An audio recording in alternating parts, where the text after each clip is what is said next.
ఒకప్పుడు సినిమా పరిశ్రమకు కీలక కేంద్రంగా ఉన్న విజయవాడకు అలాగే ఆంధ్రప్రదేశ్ ప్రాంతానికి చలనచిత్ర రంగంలో మళ్లీ పూర్వ వైభవం తీసుకురావడమే ప్రభుత్వ లక్ష్యమని మంత్రి కందుల దుర్గేష్ పేర్కొన్నారు.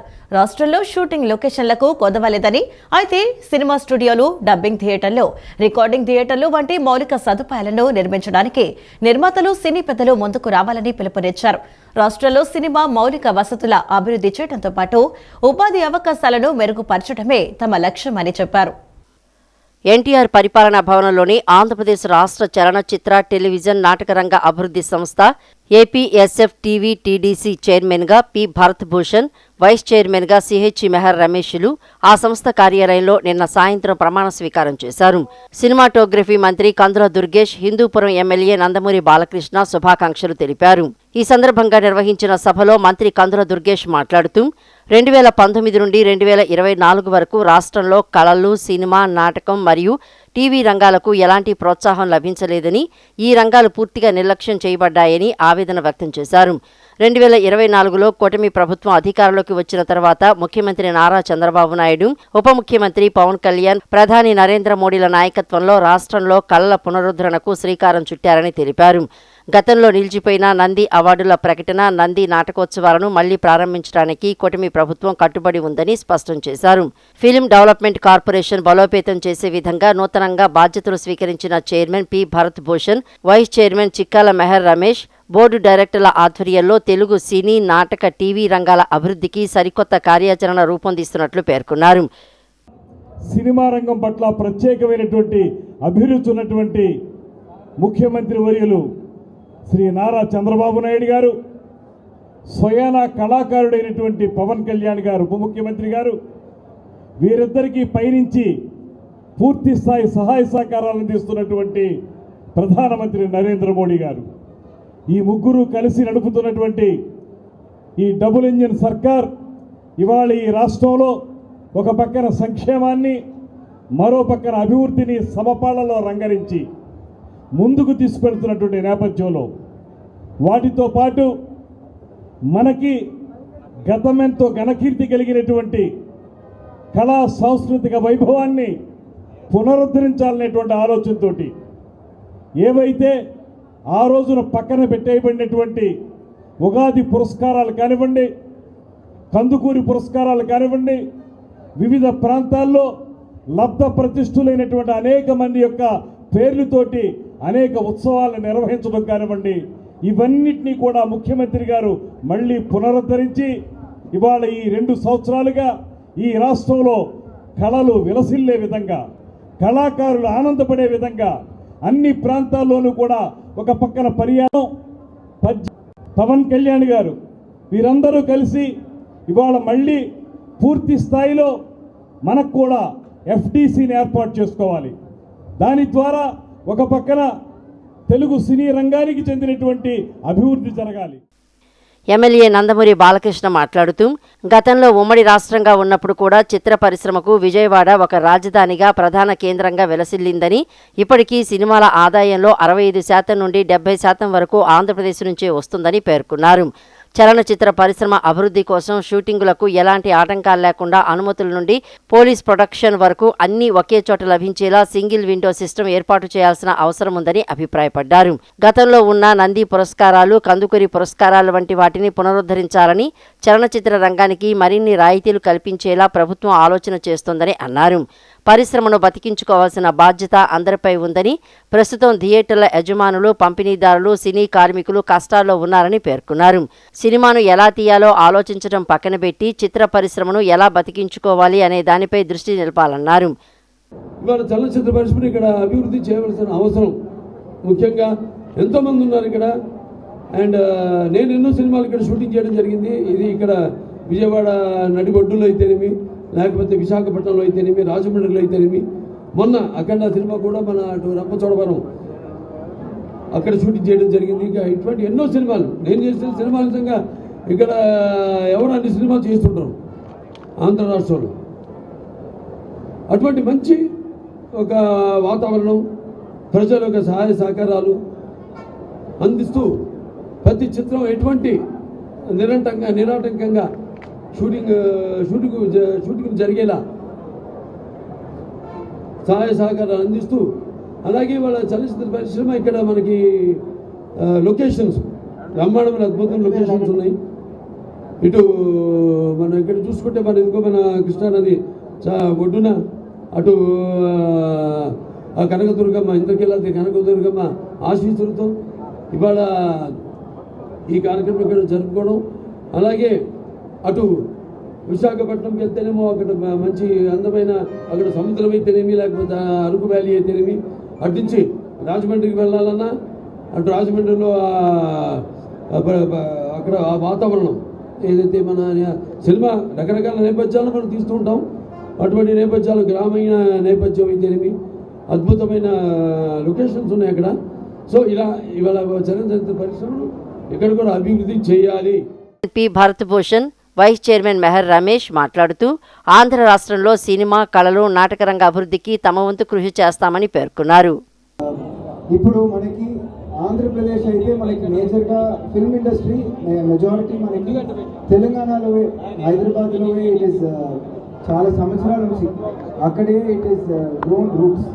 మనకి మేబీ మనకి ఉమ్మడి మెడ్రాస్ ప్రెసిడెన్సీ ఉన్నప్పుడు, చెన్నై క్యాపిటల్గా ఉన్నప్పుడు మెడ్రాస్లో both Telugu and Tamil film industry అక్కడ ఉండే టైం నుంచి మన ఎన్టీ రామారావు గారు అక్కడ నుంచి మనకి హైదరాబాద్కి షిఫ్ట్ చేయడం, తర్వాత ఇక్కడ కూడా మనకి మన సీఎం గారు పదే పదే చెప్తూ ఉంటారు, మనకి అమరావతి అనేది ఒక క్రియేటివ్ క్యాపిటల్గా ఉండాలి, నాట్ జస్ట్ ఫర్ మనకి తెలుగు రాష్ట్రాలకి మాత్రం కాదు, it should be creative capital for the whole country.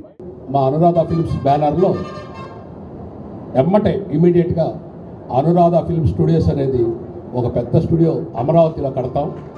తర్వాత అనురాధ ఫిల్మ్ స్టూడియోస్ తరఫున థియేటర్స్ కూడా, మినీ థియేటర్స్ గవర్నమెంట్ ప్రోత్సాహంతో పర్మిషన్స్తో తీసుకొని స్టేట్ అంతా కూడా కడతాం. ఇవి కాక ఈ సంవత్సరంలో ఒక 5 చిత్రాలు కృష్ణానది తీరంలో నిర్మిస్తాను. ఇది మీ అందరెదురుగా హామీ ఇస్తూ ఇంత మంచి కార్యక్రమాన్ని తలపెట్టిన ఆంధ్రప్రదేశ్ ప్రభుత్వానికి ధన్యవాదాలు తెలియజేస్తూ, డ్వాక్రా మహిళలకు ఎంఎస్ఎంఈ యూనిట్ల ఏర్పాటుకు గాను గరిష్టంగా 10 లక్షల రూపాయల వరకు వ్యక్తిగత రుణం అందించనున్నట్లు సర్ప శాఖ మంత్రి కొండపల్లి శ్రీనివాస్ తెలిపారు. ఈ రుణ మొత్తాన్ని దీన్ దయాళ్ అంత్యోదయ యోజన జాతీయ గ్రామీణ జీవనోపాధుల కార్యక్రమం కింద ఎలాంటి పూచీకత్తు లేకుండా అందిస్తారని వెల్లడించారు. దరఖాస్తుకు ఐఈఎల్ఏ విధానాన్ని కేంద్రం ప్రవేశపెట్టిందని, దీన్ని డ్వాక్రా మహిళలు సద్వినియోగం చేసుకోవాలని ఆయన సూచించారు. డ్వాక్రా మహిళలకు ఎంఎస్ఎంఈ యూనిట్ల ఏర్పాటుకు గాను గరిష్టంగా 10 లక్షల వరకు వ్యక్తిగత రుణం అందించనున్నట్లు సెర్చ్ శాఖ మంత్రి కొండపల్లి శ్రీనివాస్ తెలిపారు. దరఖాస్తుకు ఐఈఈఎల్ విధానాన్ని కేంద్రం ప్రవేశపెట్టిందని, దీన్ని డ్వాక్రా మహిళలు సద్వినియోగం చేసుకోవాలని ఆయన సూచించారు. డ్వాక్రా మహిళలు ఇప్పటికే నిర్వహిస్తున్న లేదంటే కొత్తగా ప్రారంభించే యూనిట్ల కోసం రుణ సదుపాయం పొందవచ్చన్నారు. వ్యవసాయ అనుబంధ కార్యకలాపాలు, ఫుడ్ ప్రాసెసింగ్ యూనిట్లు, మునగ, తేనె, పుట్టగొడుగుల ఉత్పత్తి, నర్సరీలు, సోలార్ డ్రయర్లు, రక్షిత సాగు, చేపల ప్రాసెసింగ్ తదితర యూనిట్ల ఏర్పాటును ఈ పథకం కింద ప్రోత్సహిస్తున్నారని చెప్పారు. దీనికి సంబంధించిన డిపిఆర్ తయారీ, దరఖాస్తుల్లోనూ సెర్ఫ్లోని వెలుగు విభాగం అధికారులు సహకరిస్తారని మంత్రి తెలియజేశారు. ఆఫ్రికా ఖండంలోని పలు దేశాల్లో ఎబోలా వైరస్ విస్తృతి, కేసులో మరణాలు నమోదు ఎక్కువగా ఉన్న నేపథ్యంలో రాష్ట్రంలో అవసరమైన ముందస్తు చర్యలు చేపట్టామని రాష్ట్ర వైద్య ఆరోగ్య శాఖ మంత్రి సత్యకుమార్ యాదవ్ వెల్లడించారు. ముఖ్యంగా కాంగో, ఉగాండా, దక్షిణ సూడాన్ దేశాల్లో ఎబోలా వైరస్ వ్యాప్తి ఎక్కువగా ఉందని ఆందోళన వ్యక్తం చేశారు. ఈ నేపథ్యంలో ప్రపంచ ఆరోగ్య సంస్థ జారీ చేసిన హెచ్చరికలు, కేంద్ర ప్రభుత్వం నుంచి రాష్ట్ర ప్రభుత్వాలకు వస్తున్న ప్రత్యేక మార్గదర్శకాలు, సలహాలు, సూచనల ఆధారంగా ఎబోలా వైరస్ వ్యాప్తి కేసులను సమర్థంగా ఎదుర్కొనేందుకు వైద్య ఆరోగ్య శాఖ సిద్ధంగా ఉందని మంత్రి ప్రకటించారు. ఆఫ్రికాలోని కాంగో, ఉగాండా దేశాల్లో ఎబోలా తీవ్రత రోజురోజుకి పెరుగుతోందని మంత్రి సత్యకుమార్ యాదవ్ తెలిపారు. ఈ పరిస్థితుల్లో సదరు దేశాల నుంచి రాష్ట్రంలోని వైజాగ్, తిరుపతి, విజయవాడ ఇంటర్నేషనల్ ఎయిర్పోర్టుల ద్వారా వచ్చే ప్రయాణికులు, పర్యాటకులను వైరస్ నిర్ధారణ పరీక్షలు చేసే విషయంలో ఎయిర్పోర్ట్ అథారిటీ, సదరు జిల్లాల వైద్య ఆరోగ్య శాఖ అధికారులు సమన్వయంతో వ్యవహరించేలా చర్యలు తీసుకుంటున్నామని తెలిపారు. వైరస్ లక్షణాలు కలిగిన వారిని వెంటనే క్వారంటైన్ చేసి పక్కనున్న వారికి కూడా వెంటనే వైద్య పరీక్షలు చేస్తామని తెలిపారు. విశాఖ ఓడరేవు అధికారులతో కూడా మాట్లాడి ముందస్తు చర్యలు చేపట్టాలని జిల్లా అధికార యంత్రాంగాన్ని ఆదేశించామని చెప్పారు. విమానాల ద్వారా కాకుండా రోడ్డు మార్గాల ద్వారా వచ్చే వారి విషయంలోనూ అవసరమైన చర్యలు ఉంటాయన్నారు. ఎబోలా వైరస్ పీడిత దేశాల నుంచి దేశంలోకి వచ్చే ప్రయాణికుల వివరాలను కేంద్ర ప్రభుత్వం నిశితంగా గమనిస్తోందని, ఇందుకు అనుగుణంగా అవసరమైన సమాచారాన్ని సదరు రాష్ట్రాలకు పంపుతోందని తెలిపారు. కోవిడ్ హయాం నాటి అనుభవాలను దృష్టిలో పెట్టుకుని ఎబోలా విషయంలో ముందస్తు జాగ్రత్తలు, అత్యవసర పరిస్థితులు తలెత్తితే తీసుకోవాల్సిన చర్యలపై యాక్షన్ ప్లాన్ సిద్ధం చేస్తున్నామని చెప్పారు. వైద్య ఆరోగ్య శాఖలో ఏఎన్ఎం, ఆశా వర్కర్ల స్థాయి నుంచి అందరినీ వర్చువల్ సమావేశాల ద్వారా అప్రమత్తం చేస్తున్నామని చెప్పారు. అంతర్జాతీయ విమానాశ్రయాల నగరంలోని టీచింగ్ ఆసుపత్రుల్లో ప్రత్యేకంగా ఏర్పాటు చేసే ఐసోలేషన్ వార్డులో 15 పడకల చొప్పున ఏర్పాటు చేస్తున్నామన్నారు. కేంద్రం నుంచి వస్తున్న సమాచారాన్ని జిల్లాలకు పంపుతూ అందరినీ అప్రమత్తం చేస్తున్నామని తెలిపారు. పీపీఈ, వైరస్ నిర్ధారణ పరీక్షల కిట్లు తక్షణ అవసరాలకు సరిపడా ఉన్నాయని పేర్కొన్నారు. రాష్ట్రంలో రైతులు, పౌల్ట్రీ, ఉద్యాన, ఆక్వా రంగాలు ఎదుర్కొంటున్న ప్రతి సమస్యకు కూటమి ప్రభుత్వం అత్యంత అప్రమత్తంగా పనిచేస్తోందని, రైతాంగ ప్రయోజనాల పరిరక్షణే ప్రభుత్వ ప్రధాన లక్ష్యమని మంత్రి కింజరాపు అచ్చెన్నాయుడు స్పష్టం చేశారు. రైతు సంక్షేమం విషయంలో కూటమి ప్రభుత్వం ఎప్పుడూ రాజీ పడదన్నారు. ప్రజా సమస్యలను పరిష్కరించడం తమ లక్ష్యమన్నారు. కానీ వైసీపీ నాయకులు మాత్రం సమస్యల పరిష్కారంపై కాకుండా రాజకీయ లాభాల కోసం అబద్దాలు ప్రచారం చేస్తున్నారన్నారు. రాష్ట్ర ప్రజలు వాస్తవాలను బాగా అర్థం చేసుకుంటున్నారని తెలిపారు. యూరియా లభ్యత నుంచి మొక్కజొన్న ధరలు, రొయ్యల మార్కెట్ పరిస్థితులు, కొబ్బరి రైతుల సమస్యలు, అనంతపురం నీటి ఎద్దడి వరకు ప్రతి అంశంపై వ్యవసాయ, అనుబంధ శాఖల డైరెక్టర్లతో మంత్రి నిన్న జూమ్ సమావేశం నిర్వహించి ప్రతి అంశంపై లోతైన చర్చ జరిపారు. రైతులకు ఎటువంటి ఇబ్బందులు తలెత్తకుండా ముందస్తు చర్యలు తీసుకోవాలని స్పష్టమైన ఆదేశాలు జారీ చేశారు. రాష్ట్రంలో అసాధారణ ఎండలు, వాతావరణ మార్పులు, అంతర్జాతీయ మార్కెట్ పరిస్థితుల వంటి సవాళ్ల మధ్య కూడా రైతులు, పౌల్ట్రీ, ఆక్వా, ఉద్యాన రైతులను ఆదుకునేందుకు కూటమి ప్రభుత్వం పూర్తి స్థాయిలో చర్యలు చేపడుతోందని మంత్రి అచ్చెన్నాయుడు తెలిపారు.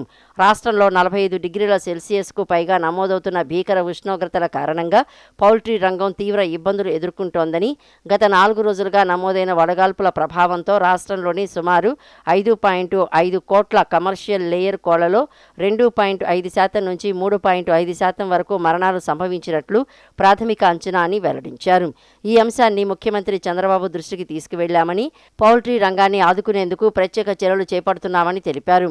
ఒక కోడికి 100 రూపాయల చొప్పున గరిష్టంగా 100 కోళ్ల వరకు ఒక లబ్ధిదారునికి గరిష్టంగా 10,000 రూపాయల వరకు పరిహారం అందించవచ్చని పేర్కొన్నారు. అయితే నష్టం అంచనా 10,000 కంటే అధికంగా ఉన్న సందర్భాల్లో ముఖ్యమంత్రి సహాయ నిధి ద్వారా ప్రత్యేక సహాయం అందించే అంశాన్ని ప్రభుత్వం పరిశీలిస్తోందని మంత్రి తెలియజేశారు. రైతులను కాపాడేందుకు మార్క్ ఫెడ్ ద్వారా 2.04 లక్షల మెట్రిక్ టన్నుల మొక్కజొన్నను ఎంఎస్పీ వద్ద కొనుగోలు చేయాలని నిర్ణయించి పీఎస్ఎఫ్ నుంచి 630 కోట్లు అడ్వాన్స్ మంజూరు చేయాలని కేంద్రానికి ప్రతిపాదనలు సమర్పించామని తెలియజేశారు. నగరంలో గత వారం రోజుల నుంచి అధిక ఉష్ణోగ్రతలు, ఎండ వేడిమి, ఉక్కపోతతో అల్లాడుతున్న ప్రజలకు నిన్న సాయంత్రం కురిసిన వర్షం కాస్త ఉపశమనాన్ని కలిగించింది. ఉదయం 8 గంటల నుంచి సూర్యుడు నిప్పులు కక్కుతూ తన ప్రతాపాన్ని చూపించాడు. ఎండ, వేడికాలలో ఉక్కపోతతో ప్రజలు అల్లాడిపోయారు.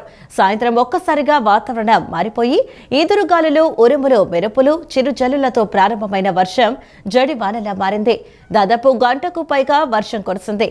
ఈదురుగాలుల ధాటికి విద్యుత్ సరఫరా నిలిచిపోయింది. రోజంతా వేడిగా ఉన్న వాతావరణం సాయంత్రానికి వర్షం పడడంతో చల్లబడింది. నగరంలో నిన్న ఉదయం నుంచి సాయంత్రం వరకు భగభగలాడే ఎండలతో విలవిల్లాడిన జనం సాయంత్రం కురిసిన వర్షానికి ఒకంత ఉపశమనం పొందారు. సాయంత్రం 6 గంటల సమయంలో ప్రారంభమైన వర్షం దాదాపు గంటసేపు కొనసాగింది. గాలివానతో బీభత్సం సృష్టించింది. చెట్ల కొమ్మలు విరిగి పడ్డాయి. పలుచోట్ల ఫ్లెక్సీలు, బ్యానర్లు ఎగిరిపోయాయి. పక్కనే ఉన్న విద్యుత్ స్తంభాలపై పట్టడంతో ఎక్కడికక్కడ విద్యుత్ సరఫరా నిలిచిపోయింది. మహాత్మా గాంధీ రోడ్డులో బందర్లాకుల వద్ద భారీ బ్యానర్ చిరిగి వైర్లపై పట్టడంతో ఒక తీగ తెగింది. లబ్బీపేటలో ఇక ఇనుప చట్రాల హోర్డింగ్ ఎగిరిపోయి విద్యుత్ తీగలపై పడింది. పెజ్జోనిపేటలో చెట్లు విరిగి తీగలు తెగిపోయాయి. చిట్టినగరి ఇంట్లో ఉన్న ఒక పట్ట ఎగిరి వైరుపై పడింది. దీంతో నగర వ్యాప్తంగా పలు ప్రాంతాల్లో విద్యుత్ సరఫరా నిలిచిపోయింది. విరిగిన చెట్లను తొలగించేందుకు ట్రాఫిక్ పోలీసులు రంగంలోకి దిగారు. ప్రజలతో కలిసి పడిపోయిన చెట్లను, కొమ్మలను తొలగించి రాకపోకలను పునరుద్ధరించారు. కలెక్టరేట్లో నేడు ప్రజా సమస్యల పరిష్కార వేదిక ద్వారా ప్రజల నుండి వినతులు స్వీకరించడం జరుగుతుందని జిల్లా కలెక్టర్ డాక్టర్ జి లక్ష్మీసా తెలిపారు. ప్రభుత్వ ఆదేశాల మేరకు ప్రజా సమస్యల పరిష్కారానికి పీజీఆర్ఎస్ ద్వారా అర్జీల స్వీకరణ చేపట్టనున్నట్టు తెలిపారు. కలెక్టరేట్ పింగళి వెంకయ్య సమావేశ మందిరంతో పాటు డివిజన్, మున్సిపల్, మండల కేంద్రాల్లో సంబంధిత అధికారులు ప్రజలకు అందుబాటులో ఉండి అర్జీలు స్వీకరిస్తారన్నారు. ప్రజలు ఈ అవకాశాన్ని సద్వినియోగం చేసుకోవాలని కలెక్టర్ కోరారు. అదేవిధంగా అర్జీదారులు తమ అర్జీలను meekosam.ap.government.in వెబ్సైట్ నందు నమోదు చేసుకోవచ్చని, నమోదైన అర్జీ స్థితి, సంబంధిత సమాచారం తెలుసుకునేందుకు 1100కి నేరుగా కాల్ చేయవచ్చునన్నారు. ప్రజల సమస్యలను తెలుసుకుని వాటిని వెంటనే పరిష్కరించే దిశగా ప్రతి సోమవారం నిర్వహిస్తున్న ప్రజా ఫిర్యాదుల పరిష్కార వేదికను నేడు కూడా విజయవాడ నగరపాలక సంస్థ కార్పొరేషన్ ప్రధాన కార్యాలయంతో పాటు జోనల్ కార్యాలయంలో కూడా నిర్వహిస్తున్నట్లు కమిషనర్ ధ్యానచంద్ర తెలిపారు. విజయవాడ నగరపాలక సంస్థకు సంబంధించిన సమస్యలన్నీ ప్రజలు తమ దగ్గరలోని కార్యాలయంలో సంప్రదించవచ్చని చెప్పారు. ఉదయం 10 గంటల నుండి మధ్యాహ్నం 1 గంట వరకు ఫిర్యాదులను స్వీకరిస్తారని, అధికారులందరూ జోనల్ కార్యాలయాలతో పాటు ప్రధాన కార్యాలయంలో కూడా అందుబాటులో ఉంటారన్నారు. ప్రజలందరూ ఈ అవకాశాన్ని సద్వినియోగం చేసుకోవాలని అన్నారు. సెన్సస్ 2027 కార్యక్రమంలో భాగంగా విజయవాడ నగరపాలక సంస్థ పరిధిలో నిర్వహిస్తున్న గృహ గణన కార్యక్రమం 99% విజయవంతంగా పూర్తి చేసినట్లు విజయవాడ నగరపాలక సంస్థ కమిషనర్ ధ్యానచంద్ర హెచ్ఎం తెలిపారు. జనగణన ప్రక్రియ ప్రస్తుతం 67% వరకు మాత్రమే పూర్తయిందని పేర్కొన్నారు. నగరంలోని ప్రతి గృహాన్ని గుర్తించి వివరాలను నమోదు చేసే ప్రక్రియను అధికారులు, ఎన్యూమరేటర్లు, సూపర్వైజర్లు సమన్వయంతో నిర్వహిస్తున్నారని తెలిపారు. సెన్సస్ 2027 కార్యక్రమంలో భాగంగా విజయవాడ నగరపాలక సంస్థ పరిధిలో నిర్వహిస్తున్న గృహ గణన కార్యక్రమం 99% విజయవంతంగా పూర్తి చేసినట్లు విజయవాడ నగరపాలక సంస్థ కమిషనర్ ధ్యానచంద్ర హెచ్ఎం తెలిపారు. నగరంలోని ప్రతి గృహాన్ని గుర్తించి వివరాలను నమోదు చేసే ప్రక్రియను అధికారులు, ఎన్యూమరేటర్లు, సూపర్వైజర్లు సమన్వయంతో నిర్వహిస్తున్నారని తెలిపారు. ఇప్పటివరకు గృహ గణనను 99% పూర్తి చేయగలిగామని, అయితే జనగణన ప్రక్రియ ప్రస్తుతం 67% వరకు మాత్రమే పూర్తయిందని పేర్కొన్నారు. వేసవి సెలవుల నేపథ్యంలో అనేక కుటుంబాలు ఇతర ప్రాంతాలకు వెళ్లడం, కొన్ని ఇళ్లు తాళాలు వేసి ఉండటం వంటి కారణాల వల్ల జనగణన ప్రక్రియలో కొంత ఆలస్యం జరిగిందని ఆయన వివరించారు. అయినప్పటికీ ఎన్యూమరేటర్లు మరియు సూపర్వైజర్లు ప్రతిరోజు డోర్ లాక్ ఇళ్లను ప్రత్యేకంగా గుర్తించి పర్యవేక్షిస్తూ ఆయా కుటుంబాలు తిరిగి వచ్చిన వెంటనే వారి వివరాలను నమోదు చేసే విధంగా చర్యలు తీసుకుంటున్నారని తెలియజేశారు. సెన్సస్ కార్యక్రమం అత్యంత ప్రాధాన్యమైన జాతీయ కార్యక్రమమని, ప్రజలు తమ వివరాలను సక్రమంగా అందించి సహకరించాలని కమిషనర్ విజ్ఞప్తి చేశారు. ఖచ్చితమైన గణాంకాలు ప్రభుత్వ సంక్షేమ పథకాల రూపకల్పనకు, మౌలిక సదుపాయాల అభివృద్ధికి, భవిష్యత్తు ప్రణాళికలకు ఎంతో ఉపయోగపడతాయని పేర్కొన్నారు. ప్రస్తుతం గృహ గణన విజయవంతంగా పూర్తి కావడానికి నగర ప్రజలు అందించిన సహకారం అభినందనీయమని, అదేవిధంగా జనగణన కార్యక్రమంలో కూడా ప్రతి ఒక్కరూ చురుకుగా పాల్గొని సహకరించాలని కోరారు. త్వరలోనే జనగణనను కూడా 100% పూర్తి చేస్తామని కమిషనర్ ధ్యానచంద్ర పేర్కొన్నారు. ఆపరేషన్ క్లీన్ స్వీప్ కార్యక్రమానికి నగర ప్రజల నుంచి విశేష స్పందన లభిస్తోందని విజయవాడ నగరపాలక సంస్థ chief medical and health officer doctor K Arjunarao తెలిపారు. రెసిడెంట్ వెల్ఫేర్ అసోసియేషన్ సభ్యులు, స్వచ్ఛంద సంస్థలు, యువత, మహిళా సంఘాలు, స్థానిక ప్రజలు పెద్ద ఎత్తున పాల్గొని నగరాన్ని పరిశుభ్రంగా మార్చేందుకు ముందుకు రావడం ఆనందదాయకమన్నారు. పరిశుభ్రమైన విజయవాడ నిర్మాణంలో ప్రతి పౌరుడు భాగస్వామ్యం కావాలని పేర్కొన్నారు. ఆంధ్రప్రదేశ్ రాష్ట్ర ముఖ్యమంత్రి చంద్రబాబు నాయుడు పిలుపు మేరకు రాష్ట్ర వ్యాప్తంగా మే 23, 2026 నుండి జూన్ 20, 2026 వరకు నిర్వహిస్తున్న ఆపరేషన్ క్లీన్ స్వీప్ కార్యక్రమాన్ని విజయవాడ నగరపాలక సంస్థ పరిధిలో విస్తృత స్థాయిలో నిర్వహిస్తున్నారు. ప్రజల భాగస్వామ్యంతో నగర పరిశుభ్రతను మరింత మెరుగుపరచడం, పారిశుద్ధ్య కార్మికులపై భారం తగ్గించడం మరియు శుభ్రమైన నగర నిర్మాణానికి ప్రతి ఒక్కరూ బాధ్యత వహించేలా అవగాహన కల్పించడం ఈ కార్యక్రమం ముఖ్య ఉద్దేశంగా కొనసాగుతోందని విజయవాడ నగరపాలక సంస్థ chief medical health officer doctor K Arjuna Rao అన్నారు. విజయవాడ నగరపాలక సంస్థ కమిషనర్ ధ్యానచంద్ర ఆదేశాల మేరకు నగరంలోని 64 డివిజన్లలో ఈ కార్యక్రమాన్ని సమన్వయపూర్వకంగా నిర్వహిస్తున్నారు. ఈ కార్యక్రమంలో భాగంగా chief medical and health officer doctor K Arjuna Rao ఆధ్వర్యంలో నిన్న భవానీపురం, విద్యాధరపురం ప్రాంతాల్లో ప్రత్యేక పారిశుద్ధ్య కార్యక్రమాలు చేపట్టారు. ఆయా ప్రాంతాల్లో ప్రజలతో కలిసి శుభ్రత కార్యక్రమాల్లో పాల్గొని పరిసరాలను పరిశుభ్రంగా ఉంచుకోవాల్సిన అవసరాన్ని వివరించారు. ఈ సందర్భంగా chief medical and health officer doctor K Arjuna Rao మాట్లాడుతూ ఆపరేషన్ క్లీన్ స్వీప్ కార్యక్రమానికి నగర ప్రజల నుంచి విశేష స్పందన లభిస్తోందని, రెసిడెంట్ వెల్ఫేర్ అసోసియేషన్ సభ్యులు, స్వచ్ఛంద సంస్థలు, యువత, మహిళా సంఘాలు, స్థానిక ప్రజలు పెద్ద ఎత్తున పాల్గొని నగరాన్ని పరిశుభ్రంగా మార్చేందుకు ముందుకు రావడం ఆనందంగా ఉందని అన్నారు. ప్రతిరోజు నిర్వహిస్తున్న ఈ కార్యక్రమాల ద్వారా పారిశుద్ధ్యంపై ప్రజల్లో బాధ్యత పెరుగుతోందని, ప్రజల సహకారంతో పారిశుద్ధ్య కార్మికులపై పనిభారం తగ్గడమే కాకుండా నగర పరిశుభ్రత మరింత మెరుగుపడుతోందని చెప్పారు. పరిశుభ్రమైన విజయవాడ నిర్మాణం నిర్మాణంలో ప్రతి పౌరుడు భాగస్వామి కావాలని పేర్కొన్నారు. అదేవిధంగా ప్రజలు తమ ఇళ్ల పరిసరాలను శుభ్రంగా ఉంచుకోవడం, చెత్తను నిర్దేశిత ప్రదేశాల్లో మాత్రమే వేయడం, ప్లాస్టిక్ వినియోగాన్ని తగ్గించడం, పారిశుద్ధ్య సిబ్బందికి సహకరించడం ద్వారా నగరాన్ని ఆదర్శవంతమైన పరిశుభ్ర నగరంగా తీర్చిదిద్దాలని పిలుపునిచ్చారు. అగ్నికుల క్షత్రియులకు విద్యకు ప్రభుత్వం అవసరమైన నిధులు కేటాయించాలని అగ్నికుల క్షత్రియుల సంఘం రాష్ట్ర అధ్యక్షుడు సైకం తిరుమలరావు కోరారు. వృత్తిని బట్టి వేరే పేర్లతో పిలవకుండా అగ్నికుల క్షత్రియులుగానే పిలవాలని అంతర్వేది లక్ష్మీ నరసింహస్వామి, వాడపల్లి వెంకటేశ్వర స్వామి వారి ఆలయాల్లో సంఘీయులకు సముచిత స్థానం కల్పించాలని విజ్ఞప్తి చేశారు.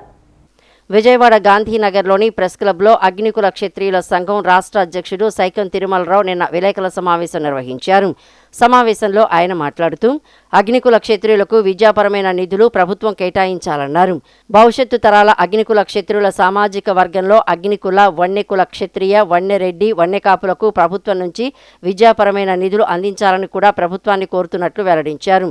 ఎడ్యుకేషన్ జీవోలో మిగతా కులాల నుంచి వేరు చేస్తూ అగ్నికుల క్షత్రియులకు ప్రత్యేక వరుస సంఖ్యలో కేటాయింపు కోసం ప్రభుత్వాన్ని అభ్యర్థించనున్నట్లు తెలిపారు. 1970 రిజర్వేషన్ పట్టికలో అగ్నికుల, వన్నెకుల క్షత్రియులు దాదాపు 20 ఉపకులాలని బీసీఏ కింద చేర్చి అగ్నికుల, క్షత్రియ, పల్లికాపు, పల్లిరెడ్డి, వన్నెకుల క్షత్రియ, వన్నెకాపు, వన్నెరెడ్డి 7 ప్రధాన ఉపకులాలను మాత్రమే బీసీఏ 1 కింద కేటరైజ్ చేస్తూ ప్రత్యేక కాలం అందించాలని కోరారు. జీవోలో అక్షర దోషాలతో వన్యకుల క్షత్రియ అంటే అడవిలో సంచారం చేసే జాతిని ఆపాదించినట్టుగా ఉన్నదని, వన్యకుల క్షత్రియులుగా సరిచేయాలని కోరారు. అంతర్వేది లక్ష్మీ నరసింహస్వామి, వాడపల్లి వెంకటేశ్వర స్వామి ఆలయంలో ప్రముఖ సముచిత స్థానాలు కల్పించాలని ప్రభుత్వాన్ని కోరారు. అగ్నికుల, వన్యకుల క్షత్రియ, వన్యరెడ్డి, వన్యకాపుల వరకు ఈ మా కులాల వరకు కూడా మా కుల పేరుకు సంబంధించి వరకు సపరేట్ సీరియల్ నెంబర్ కోసం మా డిమాండ్ ఉంది. దానికోసం మేము ఈరోజు మా కార్పొరేషన్ డైరెక్టర్స్ని కానీ మా కులం తరఫున ప్రభుత్వ ప్రతినిధులుగా ఎవరైతే ఉన్నారో ప్రజాప్రతినిధుల్ని వాళ్ళందరి సమక్షం వాళ్ళ ద్వారా మేము ప్రభుత్వాన్ని రిక్వెస్ట్ చేసి భవిష్యత్ తరాలకి అంటే ఎడ్యుకేషన్ బేస్ చేసుకుని భవిష్యత్ తరాలకి ప్రభుత్వం నుంచి మేము ఫండ్ ఒకటి రేజ్ చేయమనేది ఒకటి అడుగుతున్నాం. అగ్నికుల క్షత్రియ వంశంలో పుట్టినటువంటి మహాదాత, ప్రపంచంలోనే రెండో దాన ధర్మదాత కర్ణుడు అనేటువంటి వ్యక్తి మల్లాడి సత్యలింగ నాయకర్ గారికి ఇంతమంది ప్రయోజనం ఎంతోమంది ప్రాధేయపడినా కూడా ఈ రోజుని అగ్నికుల క్షత్రియ కాకినాడ ఆయన పేరు పెట్టడానికి కూడా భయపడుతున్నారు. ఎందుకో తెలియదు. ఎందుకు రాని పనికిర వాళ్ళని జిల్లా పేరు పెడుతున్నారు, బ్రిడ్జీల పేరు పెడుతున్నారు, ఊర్ల పేరు పెడుతున్నారు. లక్షల మంది చదువుకున్న వ్యక్తుల్ని కూడా వాళ్ళని గౌరవించకుండా మా అగ్నికుల క్షేత్రంలో పుట్టినటువంటి మల్లాడి సత్యలింగ నాయకర్ గారిని కూడా గౌరవించట్లేదు. అంతర్వేది నరసింహస్వామి కొన్ని వేల కోట్ల ఆస్తి ఇచ్చినటువంటి అటువంటి మహా ఆలయానికి వారసులకు ఎన్నుకోవడానికి మరి ఎందుకు ముందుకు రావట్లేదు, గవర్నమెంట్కి మంది ఎందుకు మమ్మల్ని ఉపేక్షిస్తుందో తెలియట్లేదు. కానీ ఈ కార్యక్రమంలో సభాధ్యక్షులు వైదాడి నోకరాజు, వన్నియ కుల క్షత్రియ డైరెక్టర్ తేజోవతి, అగ్నికుల క్షత్రియ డైరెక్టర్ గోపీచంద్, ఆదినారాయణ, రవి సూర్య, మల్లాడి ఈశ్వరరావు తదితరులు పాల్గొన్నారు. ఈ వార్తలు ఇంతటితో సమాప్తం. నమస్కారం.